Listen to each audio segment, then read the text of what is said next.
Turn to your notes about acceleration, velocity, mass, and kinetic energy. It's time now to tie in all of these scientific terms and ideas into what we've been discussing the last few weeks in school.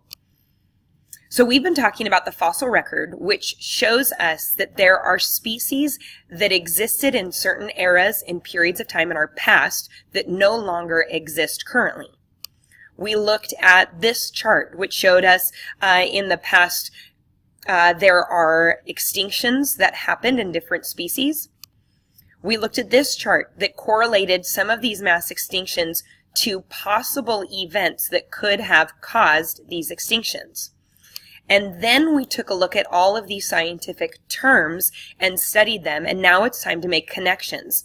If there was some kind of projectile or asteroid that caused a correlation between these mass extinctions, the question is, how big did this projectile have to be to affect the size of this impact crater that would have wiped out or caused all these mass extinctions? So it's time to make a connection between these scientific terms and the size of the impact crater caused by a projectile.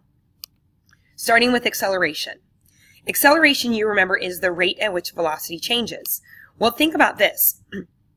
The longer a projectile falls because of gravity, the faster and faster it will travel. It will accelerate more and more, which means that the height at which the projectile drops from definitely affects the velocity at which it travels. The longer it falls, the more it accelerates. Velocity is the speed and the direction of an object. So the greater the velocity, the greater the impact will be.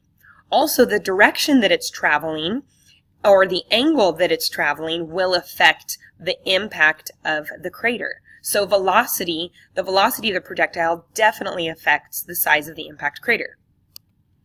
The mass of the projectile, mass being the amount of matter that an object is made of. Well, if we have a projectile with greater mass, that means we're going to have a larger crater because there's more surface area that gets impacted, both in the diameter, the width of the crater, and also the depth of the crater. More mass means a larger crater. And this is all because of the kinetic energy of the projectile. Kinetic energy, you remember, is the energy of an object because of its motion.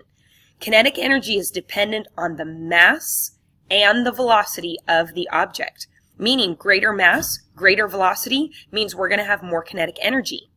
The greater the kinetic energy means there is more energy that gets transferred to the ground once the projectile hits. If there's more kinetic energy, there's going to have a greater impact. Just like this picture you looked at. If there's a larger object that falls from the same height, then there will be a larger impact on the water that splashes out of the bowl because more kinetic energy gets transferred to the water or transferred to the ground when a projectile hits. More kinetic energy means a greater impact because more energy gets transferred to the crater or the ground where the projectile hits.